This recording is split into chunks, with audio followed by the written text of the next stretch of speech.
Hey, this is Don from Padlock Technologies again with a quick video. Got a question about SASE topology feature in Cisco Secure Firewall.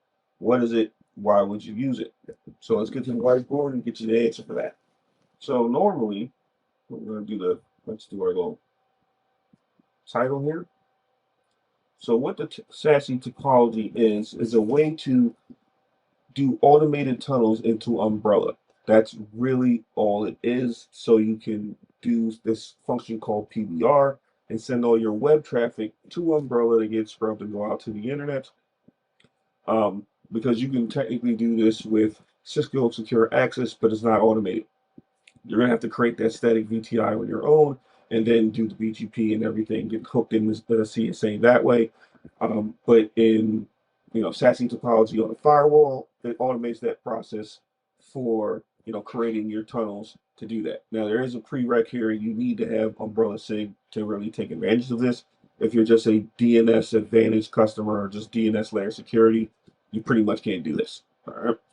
So what this is let's say you have FTD here at a site, and we're going to use another FTD because we're going to have a use case that I normally see in the environment, and then we'll talk about just strictly SASE topology.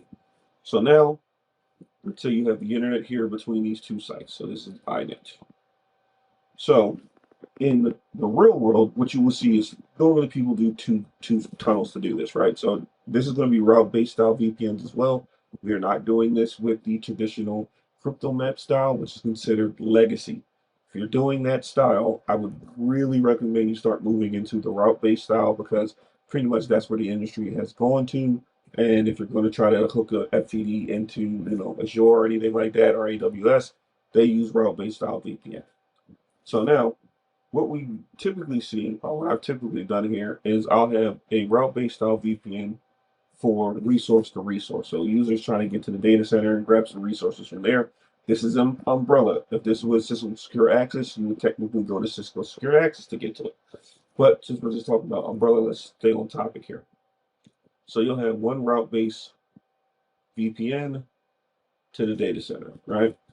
And then we want to go to the internet, you have another route-based VPN, and this is the SASE topology feature that goes up to Umbrella.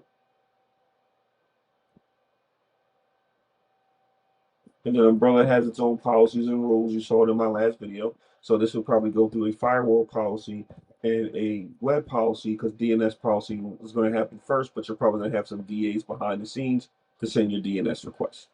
Once everything is good to go from Umbrella, it will redirect back down to the internet. Basically, you will NAT out of Umbrella and you'll go to the internet.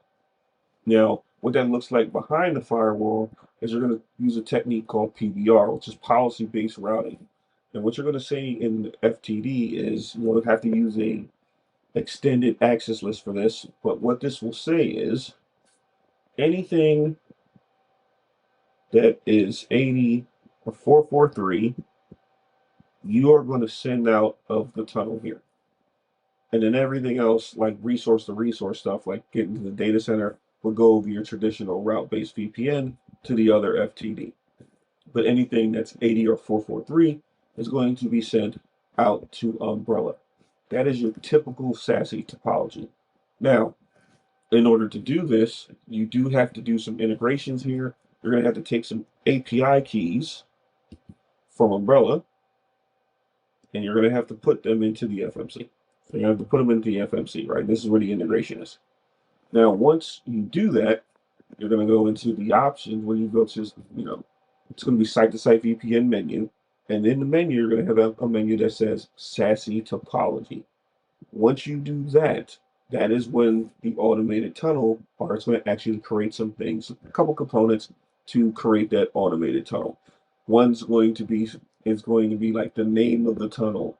What data center do you actually want to go to? And then after you do that, you have to create the static VTI interface and all that good stuff. Once you do that, it will reach out to Umbrella via the API keys or the API call, and then it will create that tunnel automatically behind the scenes, and then you'll see a green check mark in your, FMC for that tunnel being up. Now, I've already had this labbed up, so in the next video, we're actually going to see this, what it looks like on the FMC, and then I'll show you a live demo that shows, hey, I have a site-to-site, this is the exact design, actually.